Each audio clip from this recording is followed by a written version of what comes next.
What a crazy week in the NFL. We got one of the craziest upsets in NFL history in the playoffs. And we have the Chiefs playing the Bills again. What more can you ask for? Welcome back to another episode of RS Sports Talks. As always, if you do want to listen to this as a podcast, it is available in the link down below on Spotify. So let's get into it.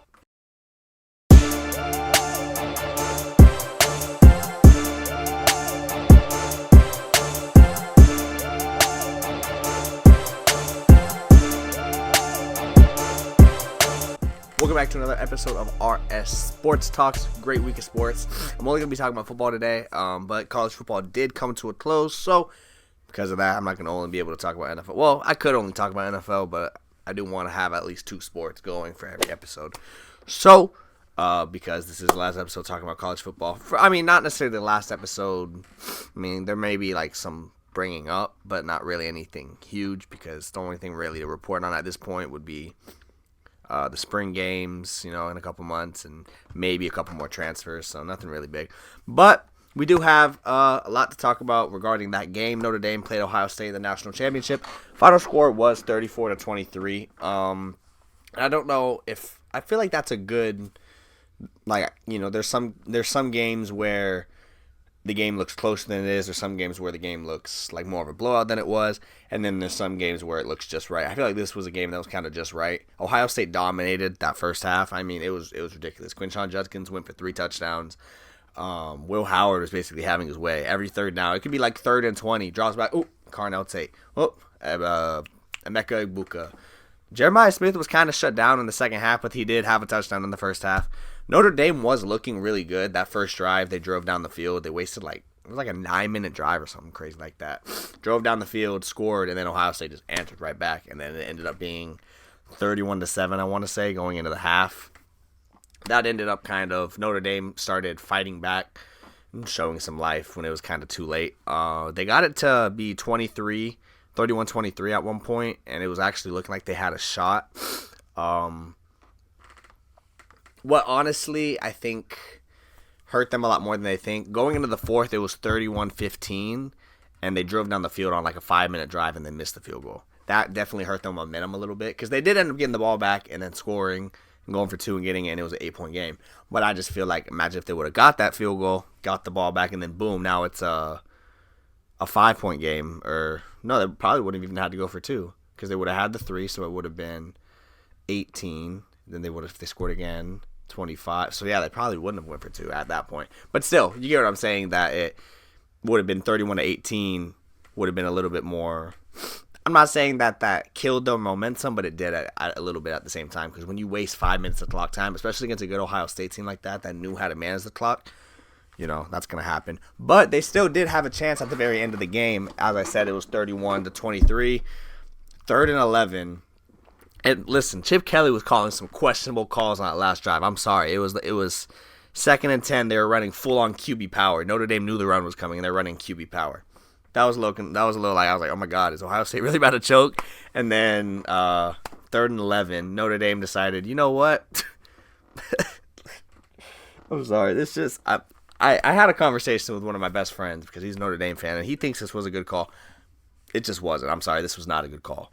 Notre Dame sent 7 guys and had their 4 DBs play man, meaning they had Egbuka one-on-one, they had Jeremiah Smith one-on-one, they had Carnell Tate one-on-one.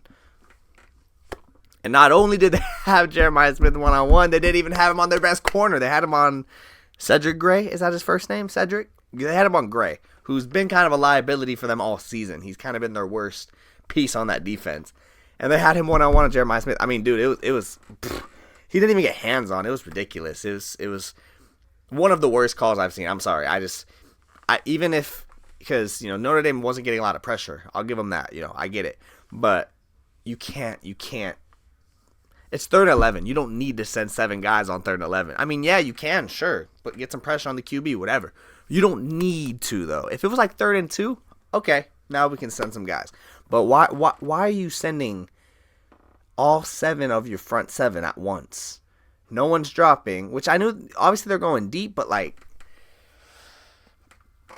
not even going deep, but obviously they were going for the first down marker, but it's like, your season's on the line, and that's the call you make on defense. It was just definitely a really questionable call, and I really think Notre Dame honestly was beating themselves. That play was a good example. Missing the field goal was an example. Even in the first half, the way that offense was playing, I mean, they drove down the field that first drive, but their passing game was honestly non-existent. I'm sorry, it was.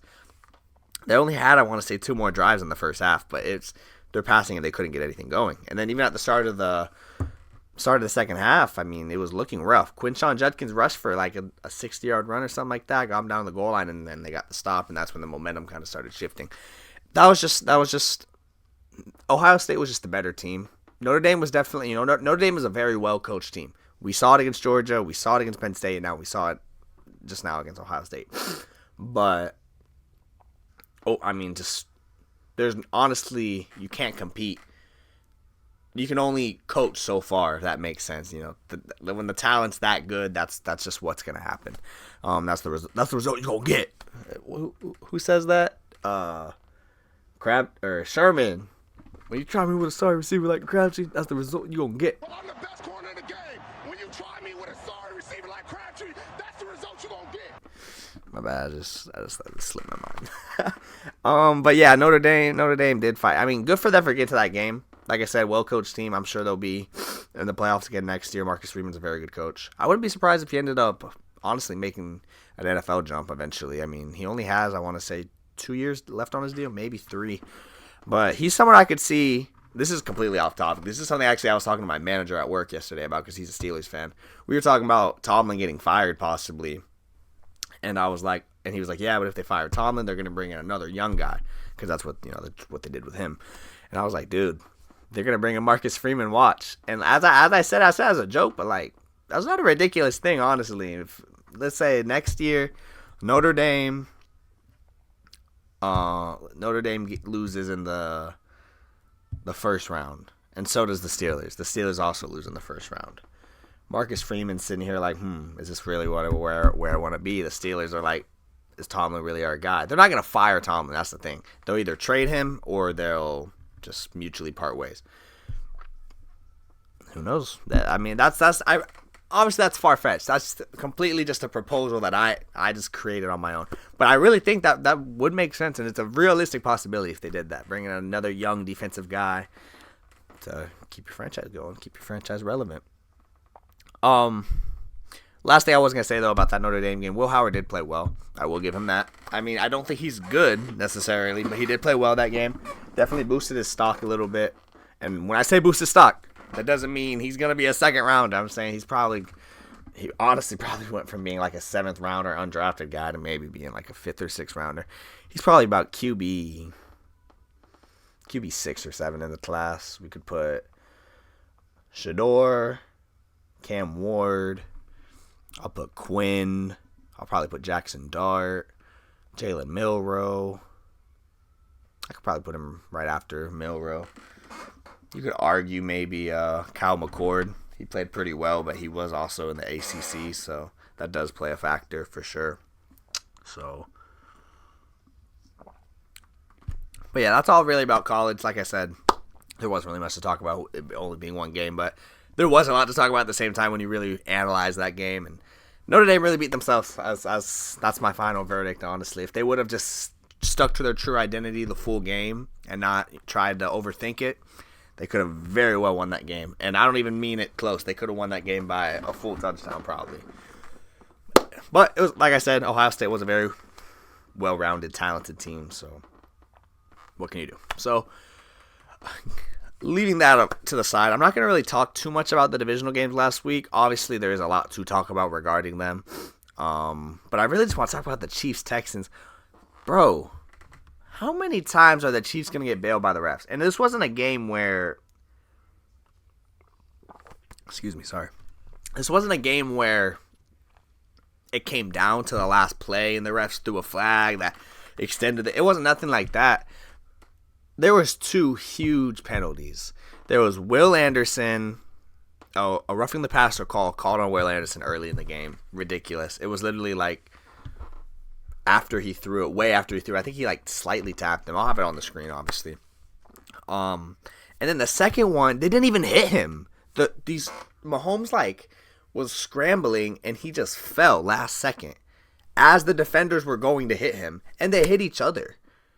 Mahomes was under them as they hit each other, and they threw a roughing the passer. Even Troy Aikman was like, "Oh my god," because it's honestly getting ridiculous. It's getting almost unenjoyable to watch when the refs are acting. It's getting like the NBA almost. Well, I wouldn't say that far.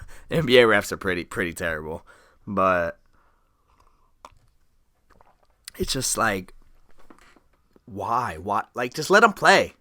No one likes watching a game that's gonna stop every 5 seconds, every 5 seconds, every 5 plays, every 3 plays because you're throwing a flag to favor the same team. That's the thing that's blowing me.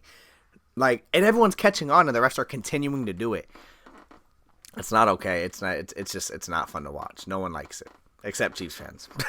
But yeah, that was a good game. Honestly, Texans definitely are gonna be good next year. They're gonna make some noise. I think they got a unfortunate matchup in the second round, having to play the Chiefs in Arrowhead like that. But they did hold their ground, and that's a game that did they end up scoring at the end? Because I know it was 14-13. Let's see. No, they didn't. So yeah, the final score was 23-14. That game was a lot closer than 23-14. Honestly, it really at the very end kind of just got away from them a little bit. The Commanders-Lions game, that was a huge upset. Like I said at the beginning, one of the biggest upsets I'd say in NFL history, because this Lions team was a 15-win first-seeded team that people, I'd say a good majority of people had going to the Super Bowl. This was a team that, before the season, people thought were going to go to the Super Bowl. I mean, this was one of the most highly, I don't even know how to explain it, because we've seen good teams, obviously. It's not like this is the best first seed. We saw the Panthers go 15-1 in 2015. We saw, when's the last time we've seen a team win 15 games? We've seen a couple 14-win teams. We've seen teams this good. What we haven't seen is them lose to the 6th seed in the first round like that. We don't see that often. We do see, the Cowboys got upset last year. They were the 2nd seed, got upset by the 7th seed. It happens, obviously. But this was a game where they were favored by, I want to say they were favored by like 7 or 8. They were favored by a good amount. And the Commanders beat them by 14. It's not like they came in there and won by a last-second field. They came in there and beat, excuse my language, they beat their ass. They really did. They absolutely dominated them from the first second of the game to the very end. That was a dominant performance. And that just shows how important coaching is, because Dan Quinn turned this franchise around that quick. In 1 year, went from a 4-win team to a conference championship berth to play the Eagles. And I honestly think they do have a chance. This is a team I'm not going to sleep on. They just have to shut down Saquon, which no one has been able to do all year. And there's really nothing you can do. At a certain point, it's just that Eagles O-line is already so good, and then you got Saquon, who has some elite ball carrier vision, elite speed, elite playmaking ability. There's just nothing you can do to stop him. So that's a game that I feel like the way the Commanders are going to win it is by possession time. The less that the Eagles have the ball, they can't be, we got a 3-and-out and then another 3-and-out like that. Like it needs to be okay, we just got the ball back. Eagles went 3-and-out.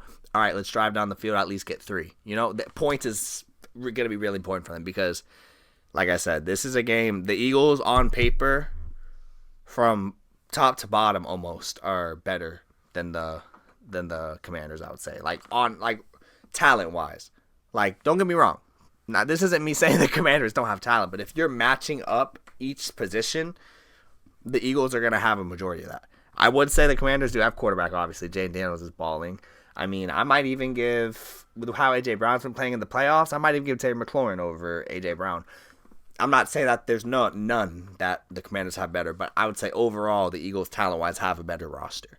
But that's why it's going to come down to coaching. It's going to come down to possession time. It's going to come down to points. So I really do think, I didn't even just kind of float into that, but I really do think the Commanders have a chance. And I am going to pick them to win. I'm a Cowboys fan, obviously, as I'm wearing this Bulls hoodie.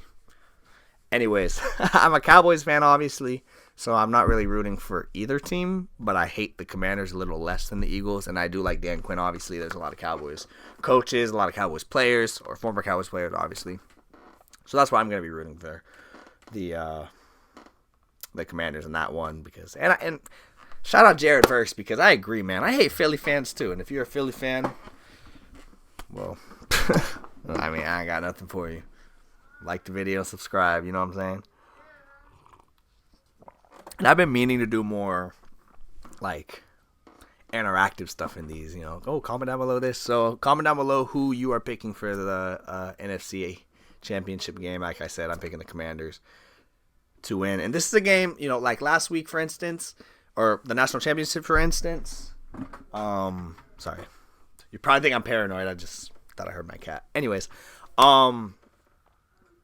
like the National Championship was a situation where I wanted to pick Notre Dame because I wanted Notre Dame to win, but I knew deep down Ohio State wasn't. But this Commanders game is a game where I truly do think deep down that the Commanders can win. So that's what I'm picking. And then the AFC, obviously, we got the Chiefs playing the Bills.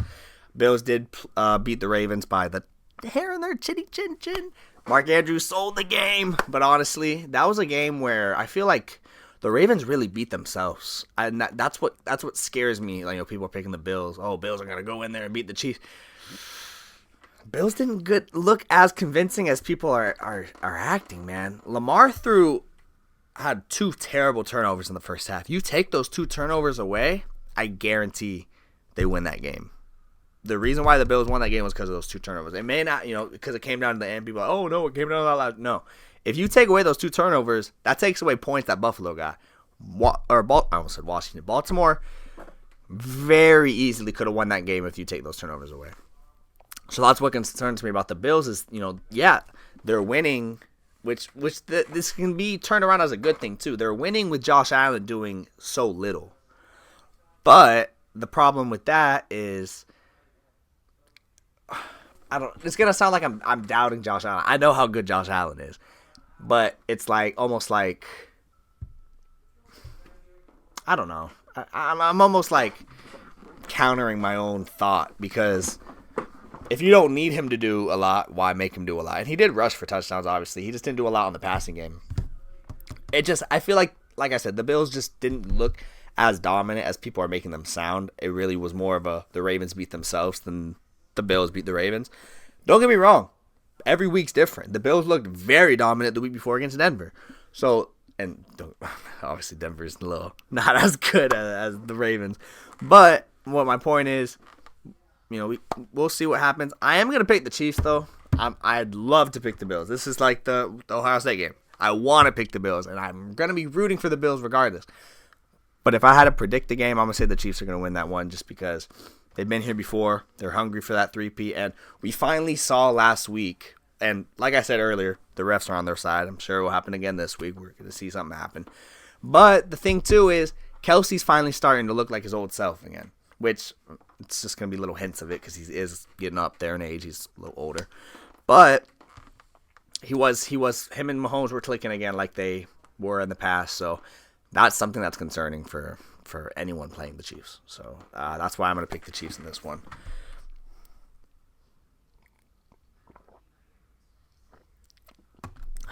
Coaching carousel, slowly heating up, or it's been heating up. It's hot now. We got Ben Johnson did just get hired by the Bears. This was one I was actually surprised on. Obviously, this was like, people were linking him to the Bears since like week 10 when Matt Eberflus got fired. I just didn't think he was going to take the job. I thought, he didn't want to be in the same division as Dan Campbell. That's his mentor. He doesn't want to go against him twice a year. Guess I was wrong on that. And B, I really thought it would look like he was going to take that Raiders job. I thought Brady had like everything laid out for him almost to where he was taking that job. So that's good for the Bears, though. That's a good hire. I had them getting Mike McCarthy, or I think I had them getting Cliff Kingsbury in the last episode of this podcast. But I posted on Twitter, which follow link in description. I don't know why I just did that. I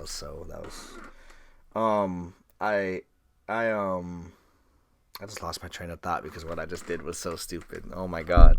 I just made myself cringe. I posted on Twitter, which follow link in description.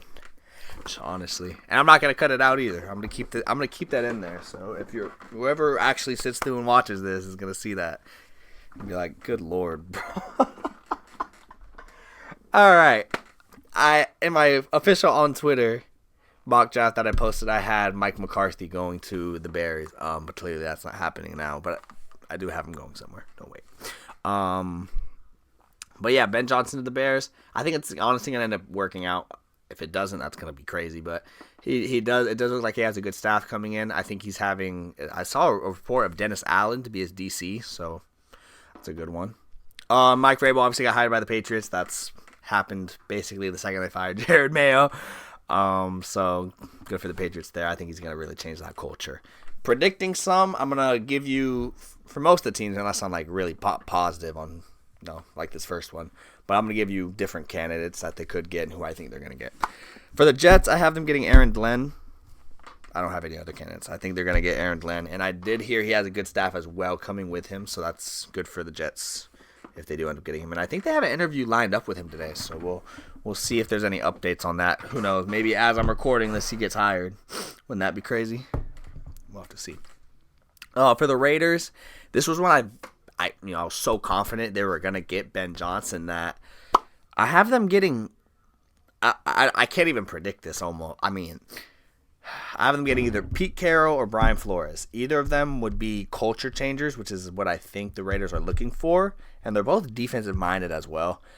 My concern with Pete Carroll is he's old. He's 72. He would be someone that you would be bringing in, and you would be bringing in his successor at the same time. So if you bring in Pete Carroll, you're going to probably bring in a young offensive guy maybe, or even a young defensive guy to learn for a couple years as Pete Carroll changes that culture, and then Pete Carroll can retire, and then boom, the guy takes over. So that's the issue with that, because then you have to bank on it working out and them not firing him and just hiring a whole new staff or bringing in, letting him go and promoting this young guy they're bringing. I can't think of anyone off the top of my head that could come in with Pete Carroll. I mean, Josh McCown could come in and be the OC. Who knows? Someone like that. But my point is, doing that, you're banking on it going smoothly, and it's 90% of the time not going to go as smoothly as you want it to. Maybe Pete Carroll gets let go after 1 year, and then Josh McCown's the head coach next year. I'm just saying Josh McCown as an example, obviously. But Josh McCown's the head coach next year, and now you got this guy who basically has 1 year of coordinator experience. And it's just, there's a lot more red flags with hiring Pete Carroll, I'd say. So I think Brian Flores would be a safer hire. Someone that can turn around a team, someone that's worked under Belichick. So that would probably be if I had to pick, I would pick Brian Flores. I have no idea. Pete Carroll's the favorite, so we'll have to see on that. For the Saints, I have them getting Mike McCarthy. Aaron Glenn is a candidate, so maybe if for some reason the Jets can't get him, maybe the Saints swoop in and get him. But I have them getting Mike McCarthy. I know there's been ties since before he even got let go from the Cowboys or before they decided not to renew his contract. So I think they're going to end up bringing him in. I think they have an in-person interview with him today, if I'm not mistaken. Cowboys, unfortunately, I think this is going to be Kellen Moore, and that makes me so upset. It could very easily. I want Aaron Glenn, but it's looking like Aaron Glenn's going to go to the Jets. So realistically, I want Robert Saleh. I just don't want Kellen Moore. I don't think he's a head coach. I just can't even. I think of Kellen Moore, and I think of him being the backup quarterback for the Cowboys in 2015 when we sucked. I don't even look at him and see a coach. I just see a former player. I'm about to go on a whole rampage on how much. I don't hate Kellen Moore. I don't think he's an idiot or anything. He's not a head coach, and he's especially not a head coach to be running the Cowboys, who's going to have so much media attention on them already. He don't need that. At least bring in someone like Robert Saleh, who's used to the New York media and can maybe handle it a little better, change the culture a little bit. He has some ties to all these. He could bring in a good OC. But I think we're going to get Kellen Moore, like I said, because I do think the Jaguars are going to end up hiring Robert Saleh. I did see that they interviewed Liam Cohen, so that could be where they go. We'll have to see on that. But I do have them getting Robert Saleh, I think. Robert Saleh deserves it. I don't think... Now, listen. Me and my friend were talking about this. Robert Saleh is the type of coach that, he shouldn't be coaching in New York. He shouldn't be coaching in Miami. He needs to be coaching somewhere like Tennessee or the Jaguars, just somewhere a little lower where he's not going to be, the front face of the media as much. Bro was in New York. He was the front face of the media, I feel like, every other week because they were talking about Aaron Rodgers or they were talking about Sauce Gardner. There's so much to talk, or Zach Wilson even. That's more what it was, honestly. The Jets were always in the news. If he goes somewhere like the Jaguars, he can just build a culture, do whatever, and whatever. But he also might be a better DC. There's some head coaches that are overall just better coordinators. So that might be the case for him. I'm not sure. If he doesn't go to the Cowboys or Jaguars as a head coach, I think he's a lock to go to San Francisco as a DC. So I'm excited to see that. I think we're going to find out before the next episode, before the next podcast. We should find out majority of these coaches because usually the only candidate I feel like at this point that's still alive in the playoffs is, there's Joe Brady, Cliff Kingsbury, Kellen Moore, and then maybe Matt Nagy or Steve Spagnuolo, but I haven't seen any reports about them. So realistically, the only one I would say was Cliff. But Cliff, the only teams I've seen linked him is the Bears and the Cowboys, which the Bears are obviously out of it now. And I don't think the Cowboys are going to be as patient as they're saying they're going to be. I think they're going to – we'll see. We'll see. Because if the Jaguars hire Robert Saleh in the coming days, the Cowboys are 100% hiring Kellen Moore is what I would say. They haven't even interviewed Cliff Kingsbury. That's the only reason why I wouldn't pick him. I don't think they're going to, full on wait till after the Super Bowl. If the Eagles lose this week, they're going to hire Kellen Moore. If the Commanders lose this week,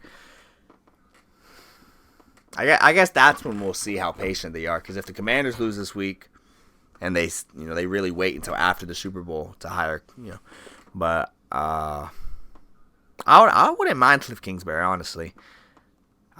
Kellen Moore is just not who I want. I want Robert Saleh, and then I would take Kingsbury, but I haven't really seen it. I've just seen the Cowboys possibly would want him. They haven't even interviewed him. I don't even think they have an interview scheduled with him yet. So,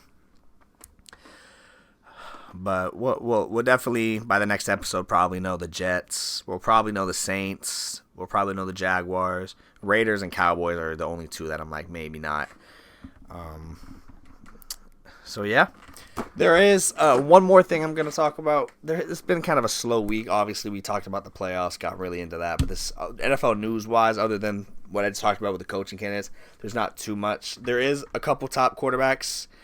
I think I did name them out last week about, the top free agent quarterbacks or even trade candidate quarterbacks that could be moved this offseason. And I might have given teams. I don't remember. But this time I'm going to give, 2 or 3 teams per player. You hear my paper. 2 or 3 teams per player and, just stuff like that.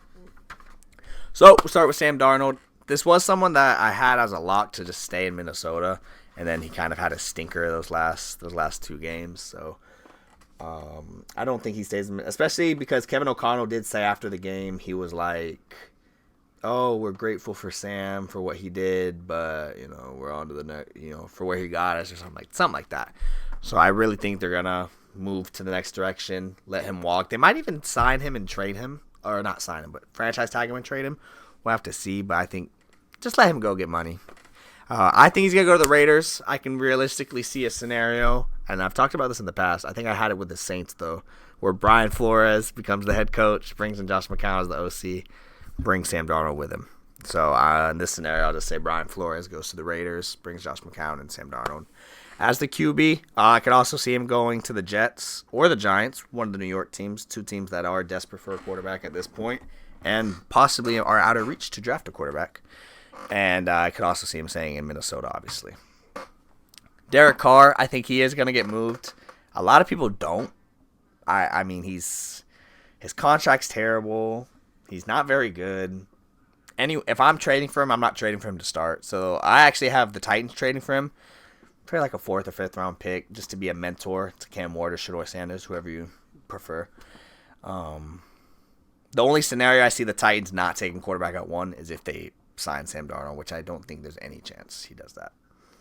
So, but for Derek Carr, I could see him going to the Giants as well, possibly. Same type of thing, though, where maybe, trade for him and then draft Shador, draft Cam Ward. We don't know how the board's going to fall yet, so that would be what I would be. I wouldn't be trading for Derek Carr as a starter, like I said. And then I also have the Colts possibly as a destination. I think the Colts are going to be looking to add a veteran this offseason to compete with Anthony Richardson, not to necessarily, mentor him. They want someone that's going to make him be like, oh snap, I need to play better. So, I think the Colts could look to maybe add Derek Carr. That would be someone that is good enough to compete, but probably won't beat him out. He could, but I don't think he would. Russell Wilson, there's only 2 teams I could really see him going to other than staying in Pittsburgh, but I've seen reports him and Arthur Smith they're kind of bumping heads, so I think he'll either go to the Giants or the Jets. I think the Giants would make a lot of sense if they maybe miss out on a quarterback. You bring in Russell Wilson to be that bridge quarterback for a year. Maybe you even draft a quarterback if, depending how the board falls, maybe in the second round you can get someone like Milroe or Quinn Ewers, someone that you can maybe have sit for a year behind him. The only concern with that for the Giants would be you don't have job security with Brian Daboll.